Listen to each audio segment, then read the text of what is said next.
let us consider one more problem of a Turing machine. This is a bit easier one, and actually this is quite a twisted one.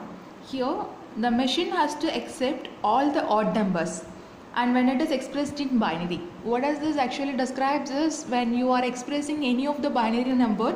For example, when it is starts with 1, then binary equivalent is 1, and when it is 3 it is 1 1, and when it is 5 we have 101, I think so, yeah, 101 to represent it, and when it is 7 it is 111, and we have all the binary values like this, and all the binary inputs, the last digit is 1.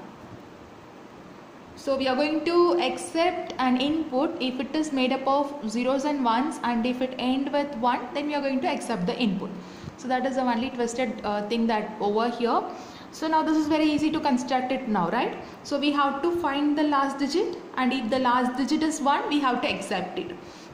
So here, as per the Turing machine rule, we know Turing machine contains infinite tape as a memory unit, and whatever is the input that is written from left to right, and the tape is splitted into some cells. So we have some values over here, and the ending digit is 1. If the ending digit is 1, we have to accept it. So that is our criteria. Now we have to find a way to say that this is the last digit. Okay, so like we have one read-write head that starts from the starting input symbol, the first element in the input symbol. We actually don't know the length of the input. So one way to find this last digit is to move this tape head until we found the blank symbol. Either it is 0 or 1, we just keep on moving, and once we have a blank symbol, this actually denotes that end of input. So in that time we can have a transition, we can move a step left to check the input.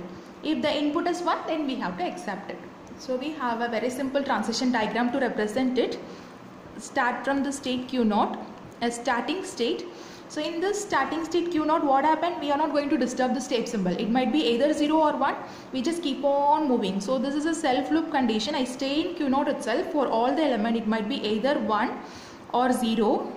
That will remain as it is. I just keep on moving right. The reason is I have to find the last digit. So for all the elements in the input, I'll just keep on moving right. And once after reaching the blank symbol, I have a state change. Whenever you are changing the process, make a state change. So now I have to keep on moving until I found this blank symbol. So when I find this blank symbol, I just want to move a step left. So if this symbol in this place, in the state Q1, if the input symbol is 1, we are accepting it. A very simple procedure.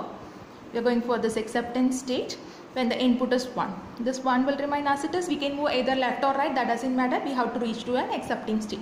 So this is the acceptance criteria. So what about the rejection criteria? The input should be made up of zeros and ones. If it is made up of some other values, then we have to reject it. And similarly, the very important rejection state is in Q1, instead of 1, if you have the input as 0, we have to, reject the input.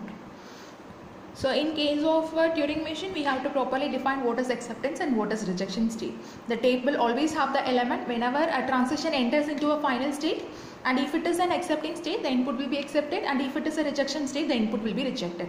A very simple procedure that explains the working of a Turing machine. Thank you.